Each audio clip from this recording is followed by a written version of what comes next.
Good Thursday morning, and welcome to Ice Age TV, internal combustion engine age YouTube channel that talks about all my cars and trucks, the motorcycles, the SUVs, the troublemaker Kiefer dog, the camping life. Yeah, the camping life. Wow, what a beautiful Thursday morning. This is just incredible. Look how clear the sky is. I mean, just a beautiful Thursday, May day. Maybe one of the nicest, best days of this month. I mean, wow. So today, what's going on with it? So, hey, good Thursday morning there to all those that watch my channel and participate. Yeah, the phone has totally screwed things up. It just doesn't end. But oh well, we'll make it all work. Yeah, the phone's doing a software update. So as I'm talking, it cut me off. But anyways, I'm back. Hey, isn't that great? So Thursday morning, here we are. Wow. The phone this morning, it doesn't want to cooperate. It's a total pain in the butt. What is going on? The whole software update, in my view, the software update sucks. Anyways, yeah, I've already hit the camera like 3 times to stop and go. But here we are. It's a beautiful Thursday morning. And as always, it's the conversations in the morning where I try to bring content to you that maybe entertains you, or who knows. And there's Kiefer going in the camper for whatever reason. I have no idea. Oh, he's looking for his ball, I bet you. I bet you he's going on. The lifestyle, there it is. He got his ball. The lifestyle, the rich and famous. The guy that lives in a camper. Yeah, you probably share my channel with other people and you're like, so let me get this right. You told me to tune into this guy's channel. And all I see is a bunch of cars and trucks out in the country. And the guy's living in a camper. I mean, come on. Do you think this guy's the rich and famous guy? The guy's living in a camper. And all he has is cars and trucks. Doesn't have any fancy jewelry on. Doesn't have any fancy other stuff. I mean, come on. Who is this guy, the Iceman guy? Anyways, the Monday conversation was sharing. Tuesday was the erase conversations. Wednesday was the baby conversations. Hey, any of you young lads out there make any babies last night? Come on. You got to get things going. One of my subscribers reached out and went into great length and detail to explain to me the demographics of what's going on in this freaking country and world and why there aren't as many babies. Yeah, thank you for participating. Anyways, so sharing race, babies, what would be the best conversation for today? Well, I just said the word, best. What is the word of the day? Best. We all want things to be the best, right? Isn't it like the constant menace of life that you think you got the best, but then you find out you didn't? In fact, even this Colorado bison, even for me, the knucklehead that I am, stubborn one that I am, this thing's supposed to be one of the baddest ass mid-sized trucks that's out there. That the AEV products, the Multimatic suspension, which I didn't even realize this had the Multimatic suspension dynamics DSSV in this thing. Didn't even realize there's like 5 plates underneath this thing to protect all the goodies from getting all scruffed up if you go serious back roading. Little I know that Chevy made this vehicle specifically custom from the Trail Boss and the ZR2, I should say the ZR2, where they modded things so these big ass tires could fit underneath this the body, and trimmed the front fender flares and moved the axles like 6 inches or something. I mean, there's a lot of information. Actually, I sent myself a link to even actually talk about it, to the cameras underneath the vehicle, to the crawl capability, and the one pedal driving. When you're going down a hill, you let off the pedal. The car acts like an electric vehicle does. It automatically starts braking for you in so many ways. The spare tire setup to get that out of the back end of the truck. So if you're doing some serious off-roading, you don't have to worry about the back end of your tire getting scraped up. But yeah, it's right here in front of me, just so you know. Multimatic. DSSV. Duh. And I talked so much about the Multimatic technology that's in that new GTD Mustang. Be so lucky to get one. That's $300,000. And at the Camaro, 10 years ago, Multimatic, really 2014, Multimatic helped Chevrolet put that Multimatic suspension in that Camaro. So in so many ways, I don't even realize that I have the best the best mid-size pickup truck you can buy. Has an AEV special rear bumper, AEV front bumper, which is really exciting, is winch capability. Winch capable, they claim, at this front. I guess I took this license plate thing away. I'd see I could put a nice winch in this. The tow hooks. The engine's the same. The what they call it, the flow tie. The beadlock wheels. The rocker rails, which I'm going to get rid of because I'm not going to be in the backwoods doing the rocker expedition. So I'm going to put on retractable electronic steps so I can get in and out of this thing. So yeah, so apparently the journalists feel like this is the best of the best. So yeah, I mean, the position is that it's better than the Raptor, it's better than the Pro TRD. I don't know. They're better than the Raptor Ranger. I don't know. That's debatable in my eyes. But they claim in the back trailing, the Colorado ZRT ZR2 Bison Edition is the vehicle to have. And there's not, they even mentioned in the article that was written, so this was actually written a while back, that Chevy wouldn't release this till probably fall of 2024. So, and that was an article written a year ago when Chevrolet actually gave journalists an opportunity to look at the first one that was drawn out and shown to the public. And so anyways, very impressive, but I didn't really realize. In some ways, I've been kind of ragging on it in some ways, not totally, but in some ways, because it's just for me having all these other vehicles that have such nice amenities, which I feel like in some ways this doesn't have this or that, which is kind of beyond believable that for that type of money. But at the same time, I get it with all the front suspension, and even I have had other people talk and comment on my channel about how this is a badass frickin' vehicle. That this thing has the Baja mode, where it has a launch control. So there's just some other people that are more knowledgeable of this product are like, man, you've got one of the best things out there. You just don't even realize that, Mr. Iceman. And I'd be like, you're right. Hey, my MBRP exhaust came in yesterday, which now I've got a date with Mr. Mac and Cheese, out there in Manassas tomorrow at 1 o'clock. Even though part of me is like, I could do it myself. I've done it so many times, but then I think, you know what, we go out, I can video showing Mac doing his thing, and that we take out the Resonator Delete as well to give it even a little bit more noise, so that would be kind of cool to evaluate. Here is Kiefer Boy wanting to go upstairs, and you're not going upstairs because then it turns into the fight of the fight. So no, everybody else goes upstairs. Go on, get up there, and you stay out here with me and play with your ball. Oh my goodness gracious. Here's the Corvette. It's been 10 years since I've had my last Corvette hat. You see my Corvette hat? Got that from Amazon. I haven't had a Corvette hat in years. My garage is turning into the collection of accessories. I mean, there's all the Honda Talon accessories. I mean, it's just incredible in how my shop, if you walk around, I could borderline just stay here all day long and show how-to videos on all the products and all the things I have sitting around for my Honda Goldwing, mud flaps. Yeah. When are we going to ride the Harleys? Yeah, my Chris is probably down in Myrtle Beach, but sadly for him, he doesn't have a toy hauler or any capability to take his nice brand new Harley Davidson Road Glide, and he's down there at Bike Week with no bike. And for him, he's probably disappointed that I'm not down there with him, because had I gone with him, he'd have a motorcycle down there. Hey, I got my waterproof car seat bench cover for the Colorado, and yeah, I've got the project. So it's interesting. People I know listen to my channel, but then I know it's just a lot of content, and so just to kind of rehash from yesterday on me kind of coming to closure what the best decision is. So for the John Deere zero-turn lawnmower that I thought I had a really good deal on, it never panned out. And I talked about it yesterday when I made my continued conversation, the Colorado ZR2 Bison review, as I drove around that yesterday. I'm at 17 miles a gallon.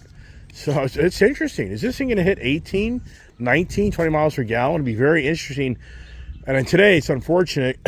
I'd love to drive that truck again another day, but I can't. I got to go do a job, and I got to use this electric vehicle because it can hold so much of my equipment, my tools. To work on that truck today, it's going to be challenging. There's just not enough room. Plus, Kiefer comes with us. So that truck, in that sense, when it comes to real work truck, it wouldn't work in my business. It's too small. And I've had these stories so many times in my life of owning Toyota Tacomas. Even some of my trucks that I have, I've griped about them not being the best of the scenario of being able to work on them because you just don't have enough stuff. With the Lightning, you got the frunk. So not only do you have the front area to store all of your equipment and tools, then you have the back of the bed to put all your equipment and tools, and then the back seat. I mean, so it's just it's a very practical vehicle. I remember to plug in the F-150, which that's a good thing because I forget half the time, with the EVH. You trader, you EVH guy. I was surprised that was even available as a tag. Really was. So anyways, back to John Deere. So the local Virginia tractor dealer here, they had a leftover 2022 970 series John Deere zero-turn mower that I just sold this past late winter to a really nice young man and his wife. And, and I kind of got that thing where, should I really have two zero-turn mowers back? Because when you have two zero-turn mowers, you can cut this property so quickly. I mean, it turns into, between my daughter and I, a little over an hour each of, hour and a half each of cutting grass. Whereas when you do it by yourself, I'm just talking about my side of the property. I'm not talking about the field. This is at about 2-3 hour, it's about a good 2+ hours of riding around the zero-turn lawnmower. And then I got to do the front where the fence line is. So it turns into a 2.5-3 hour project. Fueling it up, blah, blah, blah. You go to the field, there's about another hour. So the whole point is, two zero-turn mowers makes it much more, at my age, I've been riding around a lawnmower from its property since 1991. So it just gets old. It used to take me 4 or 5 hours because I had a tractor and I had a pull behind lawnmower in between backing up and turning around and going around, blah, blah, blah. So the zero-turn mower 970 series wheels, the plastic type of wheels I like on those rear mowers, on the rear of the mower, I really like that look and setup. And come to find out, the individual out there at the Winchester dealership took a factory ordered wheel package and they took the wheels off. And so they put them on another unit. So now I'm like, well, I'm not excited about that. So if you got to listen to my conversation yesterday, it's redundant to anybody who watches all of my videos. But some have reached out kind of questioning what I'm going to do with the zero-turn mower. So I had about a $3,500 savings on buying that unit because it's a 2022 and he took off a lot of money, but it had a smaller deck. So anyways, they're not going to do anything, meaning they've already discounted so much.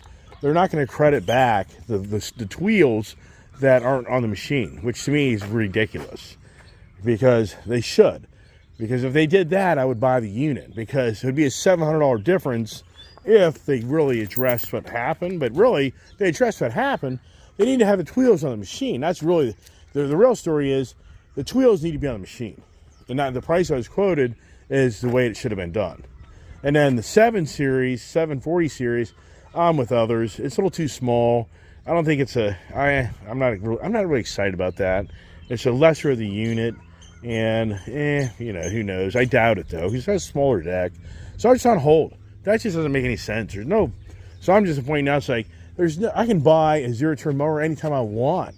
Unless there's some really special deal on it. I just don't think it's worth it. So I've retracted from that for the moment.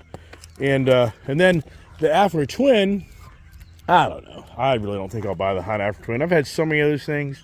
I've had so many adventure bikes that I buy them. I'll ride them around the block. I'll do a little time on them, and then I get rid of them. So I don't think that's the case. I'm just kind of burned out on the motorcycle side right now, per se, of what really excites me. There just really isn't anything out there that's really making me get that excited to buy yet another motorcycle. So I just kind of think the motorcycle thing really would be more exciting for me is to get rid of half my motorcycles. It really would. And so many people reach out and say, you should sell this, you sell that. I can't. It's because if you don't put down $10,000 on a motorcycle, you're stuck. Even if you put down 10 grand on a Harley, you're stuck. You buy a brand new Harley Davidson CVO and you pay 42 grand for it in tax and dealers and stuff. And you're at 46. You're at $46,000. Put 10 grand down. You're at 36. You take it back to the dealer, they're gonna offer you 30 for it. Yeah, you think I'm lying? Yeah, right. So it's just can't see it.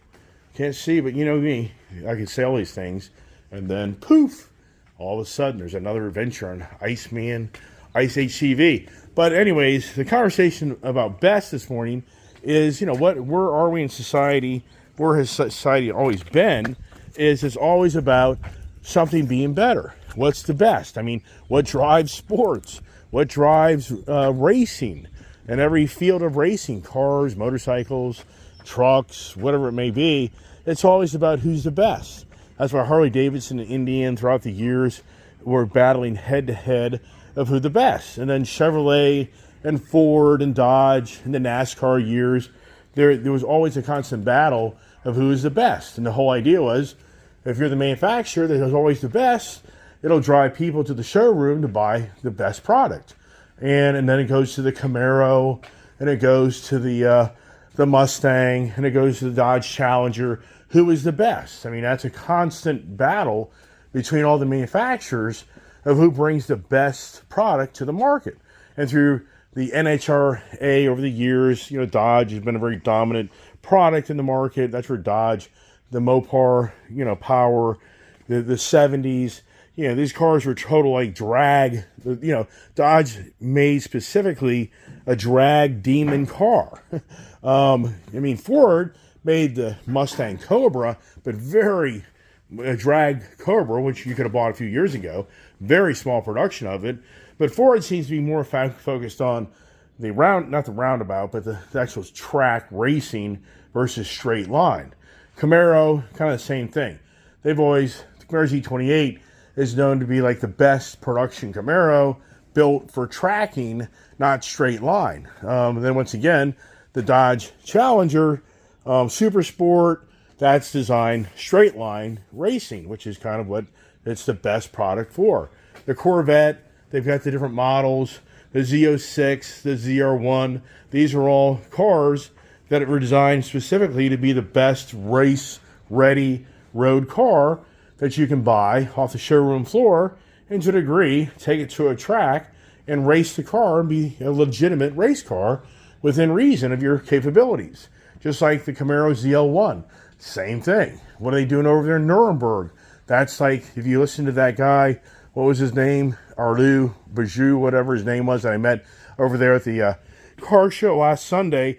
He talked about the Nuremberg racetrack is like is the highest like standard of the racing world for cars to be taken to be proven if they're the best vehicle possible. And typically you're hearing the words of like the 911, Porsche, the Corvette, the AMGs, the Viper, even the Camaro Z28. I mean, those are the BMWs. So you hear those references to cars being taken over there to show that they're the best track capability car ever produced. And then you get to electric vehicles that kind of fall in there too. The Ioniq 5N. I don't know. Has that been over there at Nuremberg? I don't know. I don't know if that new Hyundai Ioniq 5N, which my friend George P. that watches my channel, that likes to buy a lot of things out there in Las Vegas, I'm sure he may know that better than me, and he'll probably send me a link showing that, because he does that type of stuff. And he asked me the other day, he's like, I'm at 27. What are you at? I think I'm at 14.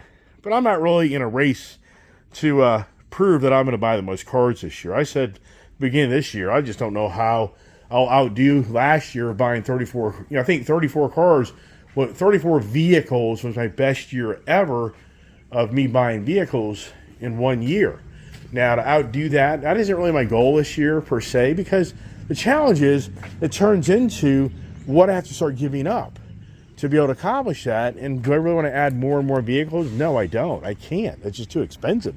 I mean, in all sincereness, I need to be getting rid of vehicles. It's just too much money. YouTube channel doesn't pay anything for me to have this stuff, which is always befuddles me. It does befuddle me that for what I watch. And I guess, how do you have the best YouTube channel? Yeah, how do you accomplish that? As we're back here with the Dodge Charger, some people are like, have the damn Dodge Charger. I know, but I've just got so many other toys. There's the F-250 Kirby truck back there. And those things are buried. You know, I paid premium price for that Charger. That thing ain't going nowhere. There's no way. I mean, sincerely, there's no way I'll be able to get rid of that vehicle without me having to spend a wad of money to get out of it. But I really don't want to. I mean, the thing is, that's a cool car. That's not my focal point. So, but when the Ranger Raptor comes in, what do I give up? Yeah, right. What do I give up? Well, I think the odds are the Raptor 37 is going to be the one I give up. I think that's how that all play out, to trade for that. But back to the best. So, but it's always a constant challenge, and I'll be the first one to raise my hand. I'm guilty party of, they release the latest, greatest, best thing. And then I'm, of course, the guy, running down the dealership and, I want to get one of those. And last year, you witnessed how I ran out and bought the brand new Harley-Davidson CVO 121 with a variable valve timing motor setup and the platinum color. And I really questioned doing that. And initially, my gut instinct was right. I backed out of the deal and didn't buy a Street Glide because I really wanted a Road Glide. But I backed out of the deal, and I kind of came to closure, just set it out, only to be suckered in to trading two nice Harleys, my Fast Johnny Street Glide and my CVO Limited, which was all done up by another guy that put a lot of money into it to make it the best of the best. And I gave him up for that freaking platinum CVO, which in the end, I end up buying the CVO ST, which by far, to me, is the best of the best production Harley-Davidson motorcycle I've bought ever to date. So anybody ever said, what's your nicest Harley-Davidson motorcycle you've ever owned? I'm going to tell you, it's a CVO ST. And it saved my life. I mean, truly, this bike, if you watch my channel, I was on this motorcycle. I told my daughter, it's like, I wonder to myself, if I had been on my Indian Challenger Elite, would I have had the same end result? It's a little bigger bike, a little bigger platform bike. Indian just released their Challenger, or I should say their Roadmaster Elite series, which is really a very pretty bike. It's not the Challenger, it's the Roadmaster. So it's the Batwing and not the fixed wing, and it's not the liquid-cooled motor. It's the B-twin air-cooled motor, it really is a good-looking bike. But you know what? I'm just burned out of the Indian product. That's my challenge in life. For me, I get the best of best. I get the taste. I have the fun, and I just I'm bored of it. I'm just bored of it. I don't want any more. I want something different. That's my constant challenge. But the irony to all that is I go out and buy yet the same thing that I had years ago. So that's where you scratch your head. It's like, I don't get it. You had a really nice Challenger Red Eye, Octane Red, that you turned around and sold, only to bring back the Gold Rush Edition. It's the same car, just different color. I never had the new C7 Z06. I had the C6 and C5, but I had a nice Stingray, which I sold many years ago, only to come full circle close to 10 years later. It's hard to believe that this fall, basically September of this year, is when I kind of started buying up some really nice Chevy stuff from Jerry Chevrolet in Leesburg, where I bought my first new Corvette, which from 2008 was the last time I bought a Corvette. And then I went to 2015 before I had another one. So 7 years later, I bought a new Stingray, the C7 generation, and it was a great car. But then when I got my Dodge Charger Hellcat, it ruined it, because that thing would in so many ways beat the Stingray. So I felt like, here I'm in this little dinky car that's supposed to be really fast, but yet the guy shows up in the four-door sedan and he bests you. Who doesn't know these stories? But in the meantime, Corvette and Chevrolet were making products, just like I said many times, this Camaro Z28.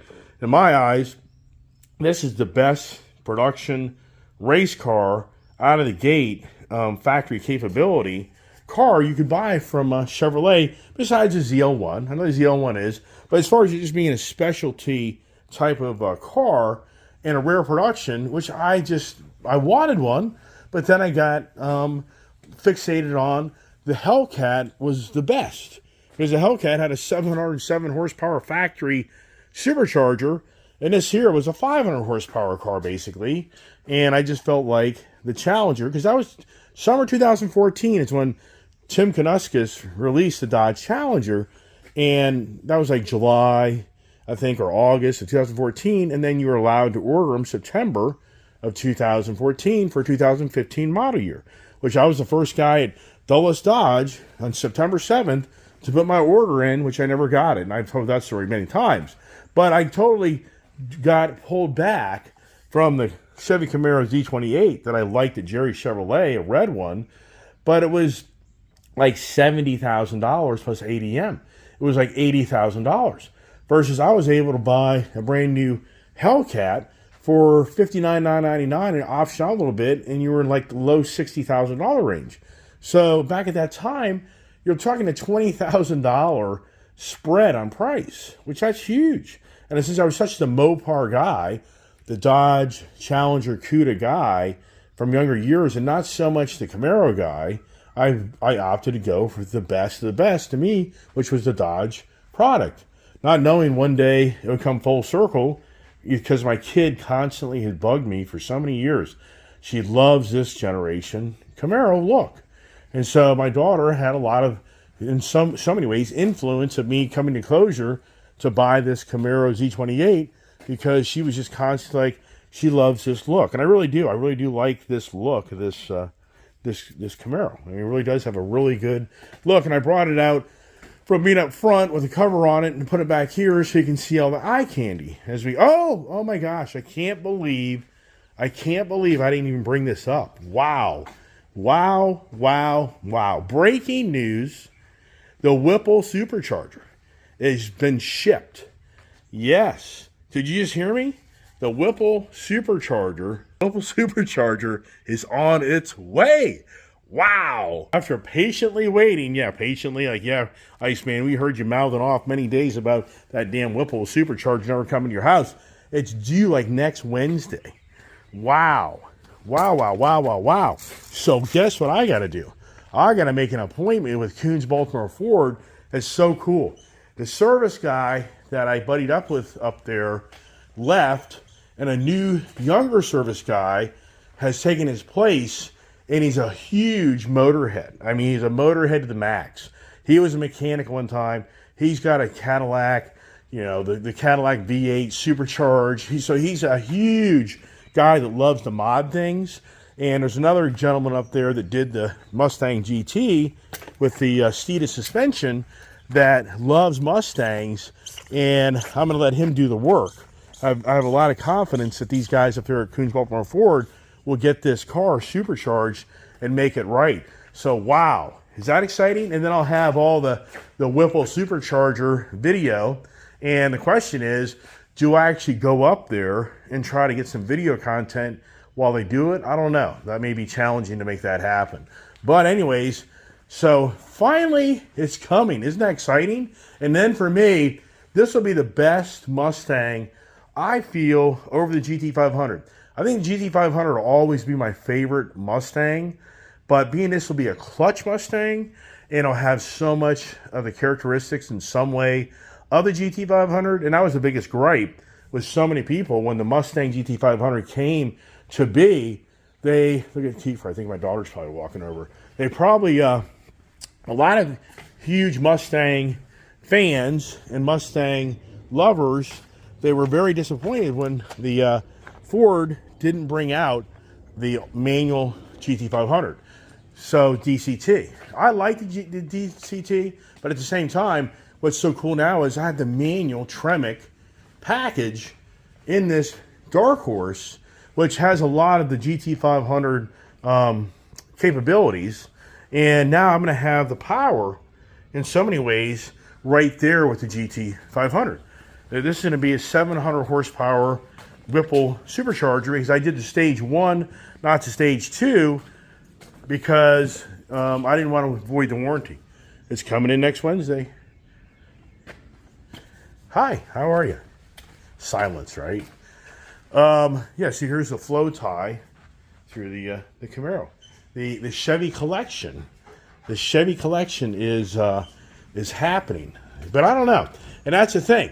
For me, I just said how this Colorado is the best mid-sized truck per se of the analysts. Does that really play out once the Ranger really gets out there in the field and you really play with it? And that's why I want to get a Ranger, because I'd really be able to tell people, honestly, what's the more fun vehicle. I think Ford has it over Chevy in the fun factor. I really do. I think they do. I just think they have the Raptor is such a cool vehicle. And yeah, would I love to have a Raptor R? It's just too much money. The Ram TRX is a great vehicle. But which is the best? You know, we've talked about this so many times, and that's where what plays out. And what's interesting is when I talked about this Raptor 37, Raptor R, and the Ram TRX, I had so many people out there that really did agree with the Raptor R is the best of the performance vehicles, and I think it is. I think the Raptor R is the best high performance factory truck you can buy. I think the Ram TRX is a beautiful truck. I think it's a great truck. I love it. But I just think that the Ford takes it a notch higher. I really think the Ford Ranger is going to take this thing maybe a notch higher. I don't know. It's going to come down, and it's all what fits the seat of your pants. And there's just some people that it wouldn't matter. They're a Chevy. They always think Chevy's the best, or they think Ford is the best. And that's another whole challenge that we have in the automotive world is people become addicted to the brand they grew up with, and they're just not going to change. They're always going to feel like Chevrolet was the best thing ever built, and a Ford's a piece of junk. And then you're going to have the guy that says the Ford's the best thing, and go to the Dodge, and it's just always, then it turns into more of just a personal, emotional view versus the reality of what it really is. There's just some people like these Harleys are junk. And, I've had a lot of success with Harleys, but some people would be like, I'd never own a Harley for anything ever in my life. They're junk. Okay, all right, well, and then, so, everybody has their own different views, but at the end of the day, it comes down to the real personalities, just like this Dark Horse Mustang. Once it's supercharged, will I be able to say, wow, this thing's the baddest ass Mustang I've ever had? The only challenge is the stick shift over DCT. In real racing, it'd be very interesting to see the DCT versus the manual Dark Horse on a track with a Whipple supercharger, and it's all set up. But I also understand that this car here, it's not the GT500 because of there's so many other things that the GT500's underpinnings and the fuel, the injectors, the pumps. I mean, there's other little things that start to add up that separate that GT500 from this when you start tracking it, of how far and how hard can you push this before in borderline goes to limp mode. And that's kind of what can start to play out. So, and the GT500 was designed and built with extra weight in the front end versus this wasn't designed that way. So it's going to have extra weight in that front end. So will this front suspension need to be retuned? Do I need to put different coil springs? There's a lot of things. When you're racing a car, to be the best of the best, it's such a fine line of you being the best. It's incredible when you look at life and you look at the racing, you look at sports. It's just that 1/10 of a second that one guy is the winner and is the best, the other guy isn't. Look at motorcycle racing. It's incredible. Look at horse racing. Look at the sports on how a baseball team will win the World Series just off of one score. How a football game will go from you thinking the Kansas City Chiefs are going to lose the 49ers, and Mahomes comes back and beats them at the last second. I mean, it's just incredible how there's just that one finite thing that makes somebody be the best. That's why Tom Brady is looked as the GOAT, because he was in so many situations in so many games that you thought the game was over, and this guy then pulls off the miracle and just beats the team by a point. I mean, this goes on all the time, and it's no different. So it's such a fine line of being the best. And for swimmers, cyclists, I mean, it goes your job. I mean, yeah, right. Politicians, yeah, right. Yeah, I'm not going to have time to talk about all that today. So I'm out of time. I got to do a job. I got a very busy day, and I got to work. Yeah, you have to work. I know you see my videos, but I do have to work in between all these videos, just so you know. Otherwise, I wouldn't have all these toys and goodies. So I'm going to get to work, and the video now is like 3 videos, which kills the whole efficiency because I have to now download everything into one, and then I have to upload it to the YouTube channel, and that just takes a lot more time, and then it goes to a later morning and publish. But that's it. That's my best conversations, and once again, I'm not going to go on the political side and the state of time side because I'm out of time. So maybe that's the best thing for you, right? Riled up. So as always, thanks everybody. Hearts and prayers for Mr. Don You're going to be all right, man. They're just going to trying to make sure you do things the right way, and that's what you want to do. So good old Don out there, Don and Jenny, that constantly, Don always reaches out and shares his antics and his stories. So what I say to people is pray for a miracle. This is powerful. Pray for a miracle. So that's what we're thinking about there, Mr. Don. And he'll get through like you do other things. And a good friend of mine, Craig Fawns, who's on Facebook, something's going on with him. So hearts and prayers for him. And prayer is powerful when you think about others. So that's it. Wrap. I got to get things in order so I can have my best day yet, right? Hey, how about that idea? Can this be the best video ever? Wow, wouldn't that be so cool? Hey, thanks a lot for watching my channel. God bless. Stay safe.